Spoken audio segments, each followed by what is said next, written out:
India flight 12 जून को अहमदाबाद से London के लिए उड़ान भरते ही क्रैश हो गई थी और उसमें रिपोर्ट आना बाकी थी कि आखिरकार हुआ क्या था। अब AAIB की प्रारंभिक रिपोर्ट आ गई है।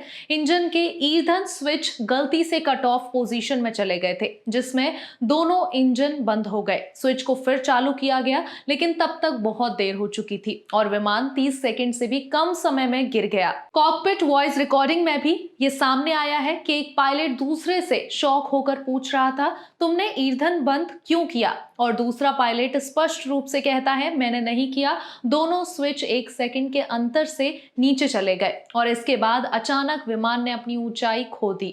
टेक ऑफ स्पीड लगभग 180 नोट्स पर यह हादसा हुआ और मेडिकल कॉलेज हॉस्टल की बिल्डिंग तक विमान पहुंचा, जिसमें 241 लोग मर गए और 19 लोग जमीन पर भी जान गंवा बैठे। इस हादसे में सिर्फ एक यात्री ही बच पाया।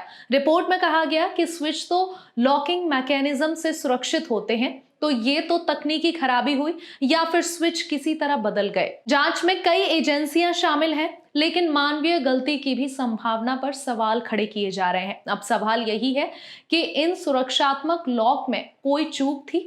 AAIB और अन्य जांच एजेंसियों की बारीकी से जांच जारी है और आने वाले महीनों में हम उम्मीद कर सकते हैं कि पूरी घटना की तह तक रिपोर्ट आ जाएगी, जिसमें भविष्य में ऐसी दुर्घटना रोकी जा सके।